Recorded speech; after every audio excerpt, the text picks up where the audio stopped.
నెలంతా కష్టపడితే కూడా 10,000 రూపాయలు సంపాదిస్తారో సంపాదించారో నాకు తెలియదు, కానీ 10,000 రూపాయలు ఫైన్ కట్టాల్సిన అవసరం వస్తుంది. ఎందుకు అంటే ఈ 10,000 అనేది గుర్తుండన్నా తాగడం బంద్ చేస్తారన్నా, తాగి బండి నడపడం బంద్ చేస్తారన్న ఆశతోని మేము ఇదంతా చేయడం అనేది జరుగుతుంది. అర్థమవుతుందా? ఇక నుంచి తాగి బండి నడుపుతారా? నడుపు.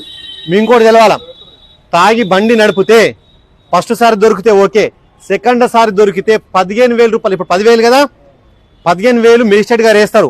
దాంతోపాటు 2 సంవత్సరాలు జైలుకు పోవాల్సి ఉంటుంది. అర్థమైందా? సార్ మరి ఎట్లా తెలుస్తా సార్?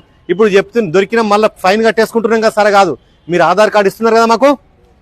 ఆధార్ కార్డు ఇస్తుంటే ఏమవుతుంది? మీ డాటా ఎంటర్ అవుతుందా లేదా? మరి ఇంకొకసారి మీరు దొరికిండ్రు అంటే ఆటోమేటిక్గా మా ట్యాబ్లో చూపిస్తుంది. నీ పేరేం పేరు? కనకయ్య. ఒకసారి దొరికిండు, ఇంకోసారి దొరికిండు అని చెప్పేసి ఆడ పప్ప వస్తుంది. కనకయ్యని పట్టుకుంటాము. కనకయ్య రెండోసారి దొరికిండు అని చెప్పేసి ఏం చేస్తాం? కోర్టులో మెజిస్ట్రేట్ మేడం ముంగటేస్తాం. అప్పుడు నీకు 2 సంవత్సరాలు జైలు అన్నా 15,000 రూపాయలు ఫైన్ అన్నీ వేస్తారు.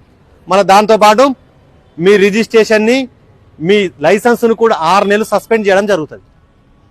అంటే లైసెన్స్ ఉన్నా కానీ లైసెన్స్ లేని కిందకే వస్తుంది.